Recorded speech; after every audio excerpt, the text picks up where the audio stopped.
Good afternoon, I'm Derek Stouter and welcome to Sports Center. Today, the insurrectionist Toussaint Louverture led a rebellion of mulattoes and slaves against the French who have been occupying Saint-Domingue in Haiti.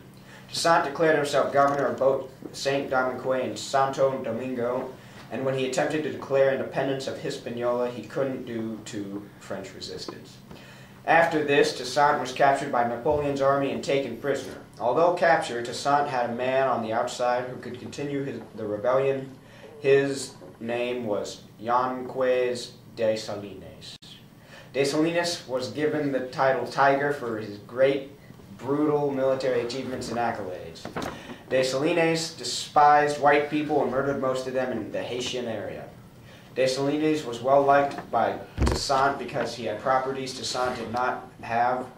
Toussaint died of pneumonia after being released from imprisonment with the French in 1803. In the same year, Dessalines declared Saint-Domingue independent and himself emperor of the new country called Haiti. In 1804, he was to be assassinated 2 years later, in 1806. Coming up next, the PTI guys debating the better liberator, right after this. Hola, my name is Fernando VII, your friendly Spanish king. My French liberal buddies back there in the Spanish Cortes thought they could restrict my powers, eh? They created a constitution for my beloved Spain. Ha ha ha ha ha! They are going to die. Anywho, nothing gets the job done for me like big lighters. Adios, amigos! Dilator, we are saved! No! Pardon the interruption, but I'm Mike Wilbon. On tonight's show, we discussed two great Latin American revolutionists, Simón Bolívar and José Francisco de San Martín. Yeah!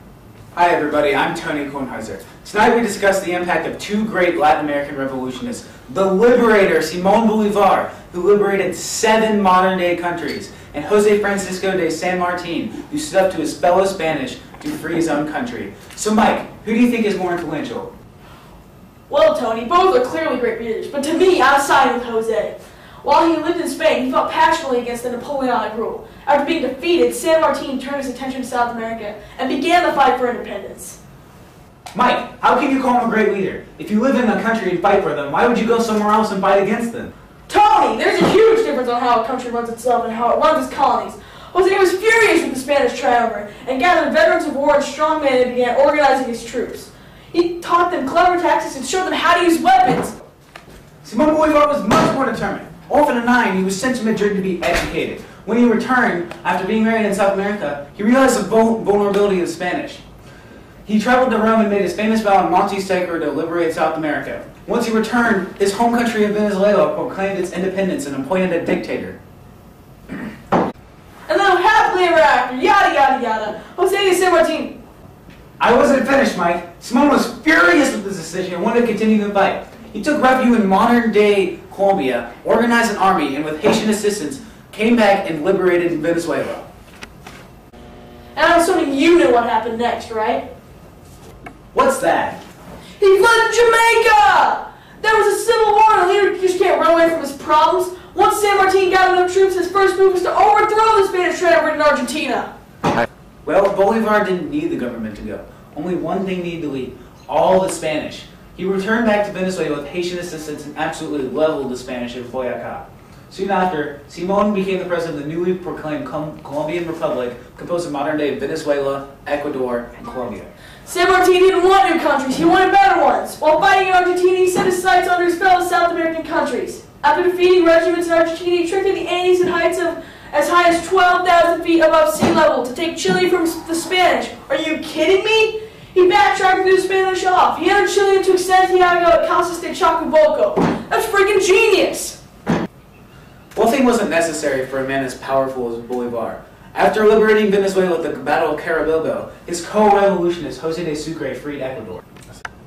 Tony, after San Martín captured Chile, he gathered 5,000 troops, mostly slaves. A brilliant tactic. He built a navy and surrounded Peru, the only existing South American Spanish colony. On July 28, 1821, Peru was the last country in South America to be liberated. Mike, both these leaders are unarguably two heroes in South America's history and culture. All in all, Bolívar liberated 7 modern-day countries, and San Martín freed 3 of the largest in South America: Peru, Argentina, and Chile. Tony, as heated as this argument has been, we can both agree that these two leaders should be celebrated for centuries to come.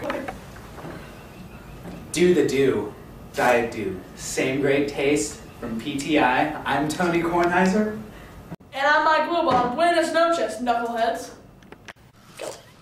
Now to Alex Thomas reporting from Chihuahua, Mexico. Hello, I'm Alex Thomas reporting for ESPN. I'm here in Chihuahua, Mexico, where it is experiencing snow and extremely cold temperatures. It's unbelievable here. Unfortunately, it had to happen on such a somber day. Miguel Hidalgo, the leader of the Mexican Independence Revolution, has just been executed. I don't know what to do. I mean, it's just such a sad day. There are so many people with their heads hang low. Excuse me, sir. What's your name, sir? I'm Jose Morelos. And what are you doing here, sir? I'm going to become the leader of the revolutionary movement in Miguel Hidalgo's place. I just can't believe it's true. What is true, sir? That Miguel Hidalgo has just been executed. He was killed just because he stood up for what he believed in. He made the first call for public independence. I'm very sorry to hear that, sir. What are your plans in getting support for your idea of a revolution? My first goal is to organize Congress with representatives from all over Mexico. It doesn't matter what race or religion you are, we all deserve to be Americans. That is incredible. Will your supporters get anything in return for trusting and believing in you and your ideas? Well, if we succeed, I guarantee everybody freedom. If your revolution succeeds, how will you run the country? What type of government will you put into place? Well, I will run the country and make it the greatest in the world. If you all support me, we will turn Mexico into an independent republic. Unbelievable. Have you had any experience in the military? Yes, sir. We're going to recapture Mexico and become an independent republic. Wow, you heard it here first, ladies and gentlemen. I'm Alex Thomas from Chihuahua, Mexico, ESPN.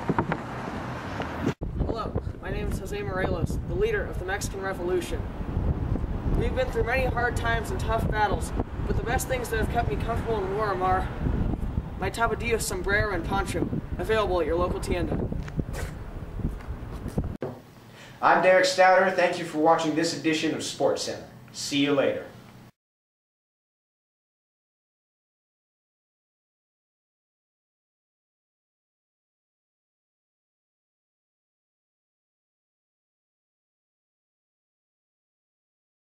Anywho, nothing gets the job done for me like big lighters. It won't light on fire. So Mike, who do you think is more influential? Well, Tony, both are clearly great leaders. God, dude, you... Hi everybody, I'm Tony Kornheiser. On tonight's show we discuss the impact of two great Latin American... Hi everybody, I'm Tony Kornheiser. What?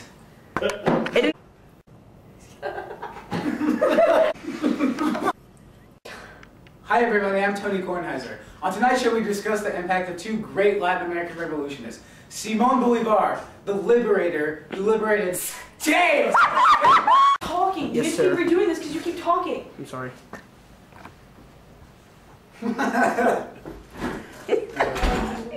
didn't do anything.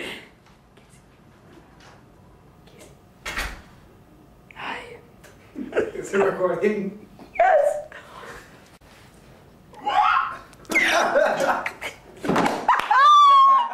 It's still recording! I'm sexy and I know... It's still recording though.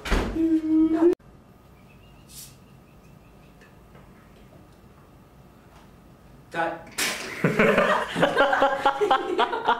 I'm Mike Wilbon. On tonight's... God! On tonight...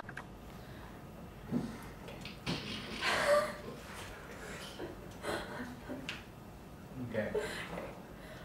Tony! There's a huge difference on how a country turns itself and how it runs... Okay. I'm keeping it recording, so. Tony! Okay. San Martin didn't want new countries. She wanted better ones. While fighting in Argentina... God, put your finger on where I have to read. Right up here. Put it right there. Yeah, okay, we're good. He fled to Jamaica! There was a civil war and a leader just can't run away from his problems. Once San Martin gathered enough troops, his first move was to overthrow the Spanish triumvirate in Argentina. Hashtag leader probs. Still recording. San Martin didn't want new countries, he wanted better ones. You didn't put your finger where I need to read. Because I was flipping you off. Still recording. Okay, let's go. Martin didn't want new countries, he wanted better ones. While fighting in Argentina, he set his sights on his fellow South American countries. After defeating regiments in Argentina, he trekked to the Andes at heights of as high as 12,000 feet above sea level to take Chile from the Spanish. Are you kidding me? He backtracked through the Spanish off. He entered Chile and took Santiago at Casas de Chacabuco. That's freaking genius! That was stupid.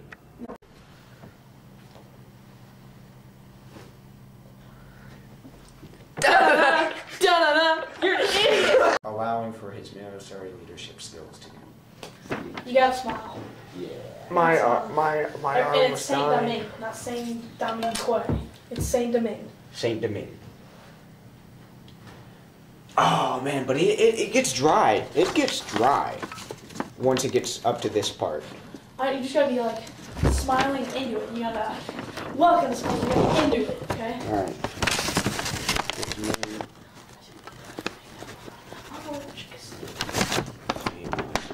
Jean-Jacques Dessalines.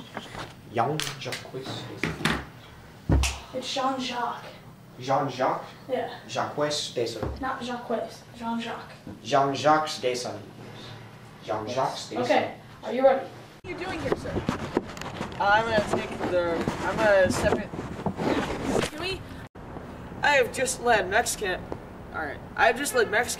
to independence. And the whole time, run through it again.